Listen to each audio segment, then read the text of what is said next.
Hi friends, welcome to Sugindiya channel.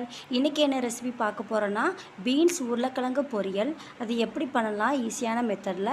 வாங்க வீடியோக்கு போகலாம். இந்த வீடியோ பிடிச்சிருந்தா லைக் பண்ணுங்க, Subscribe பண்ணுங்க, பெல் ஐகானை பிரஸ் பண்ணுங்க. இப்போ தேவையான இன்கிரிடியன்ட்ஸ் பார்த்துடலாம். 2 டேபிள்ஸ்பூன் ஆயில், 1 டீஸ்பூன் கடுகு, 1/2 டீஸ்பூன் ஜீரகம், 1/2 டீஸ்பூன் உளுந்தம்பருப்பு, தேவையான அளவு உப்பு, 1/2 டீஸ்பூன் மஞ்சள்தூள், ஒரு பவுல் நிறைய பீன்ஸு, ஒரு ஃபுல் சைஸ் உருளைக்கிழங்கு, ஒரு ஃபுல் சைஸ் வெங்காயம், 2 பச்சை மிளகாய், கொஞ்சம் கறி லீஃப், கொஞ்சம் தேங்காய், தேவையான அளவு கொத்தமல்லி இலை. ஒரு மிக்ஸி ஜார் எடுத்துக்கோங்க. அதில் கொஞ்சம் தேங்காய் ஆட் பண்ணிக்கோங்க. 1/2 டீஸ்பூன் ஜீரகம் ஆட் பண்ணிக்கோங்க. 2 பச்சை மிளகாய் ஆட் பண்ணிக்கோங்க. ஒரு ஃபுல் சைஸ் வெங்காயம் ஆட் பண்ணிக்கோங்க. இதை நம்ம குறப்பாக அரைச்சி எடுத்துக்கலாம். இப்போ அரைச்சி எடுத்தாச்சு. நெக்ஸ்ட் ஒரு கடாய் எடுத்துக்கோங்க. 2 டேபிள்ஸ்பூன் ஆயில் ஊற்றிக்கோங்க. 1 டீஸ்பூன் கடுகு, 1/2 டீஸ்பூன் உளுந்தம்பருப்பு. இது நல்லா பொரிஞ்சு வரட்டும். நல்லா பொரிஞ்சு வந்துருச்சு. இது கூட கொஞ்சம் கறி லீஃப் ஆட் பண்ணிக்கோங்க. கட் பண்ணி வச்சுருக்க பீன்ஸ் ஆட் பண்ணிக்கோங்க. உருளைக்கிழங்கு ஆட் பண்ணிக்கோங்க. 1/2 டீஸ்பூன் மஞ்சள்தூள் ஆட் பண்ணிக்கோங்க.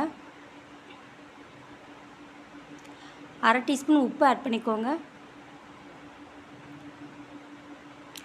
ஒரு 2 நிமிஷம் நல்லா வதக்கி விடுங்க. இந்த எண்ணெயிலே நல்லா வதங்கி வரட்டும்.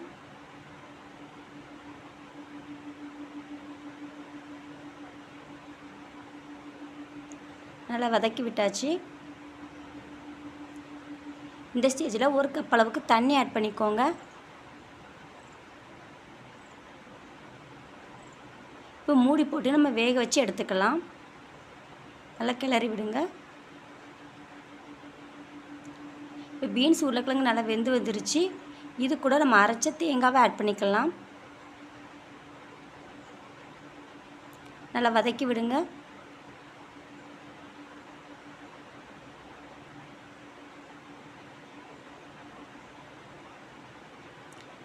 இது ஒரு தேங்காவோட பச்சை வாசனை போகிற அளவுக்கு நல்லா வதக்கி விட்டுக்கோங்க. இந்த ஸ்டேஜில் கொஞ்சம் கொத்தமல்லி இலை ஆட் பண்ணிக்கோங்க.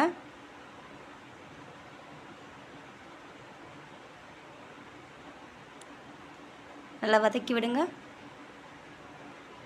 நம்ம இந்த ஸ்டேஜில் ஸ்டவ் ஆஃப் பண்ணி வேறு பிளேட்டுக்கு நம்ம ட்ரான்ஸ்ஃபர் பண்ணி எடுத்துக்கலாம். பீன்ஸ் உருளைக்கிழங்கு பொரியல் ரெடி ஆயிடுச்சு. இதே மாதிரி நீங்களும் உங்கள் வீட்டில் ட்ரை பண்ணி பாருங்கள். நெக்ஸ்ட் வீடியோ பார்க்கலாம்.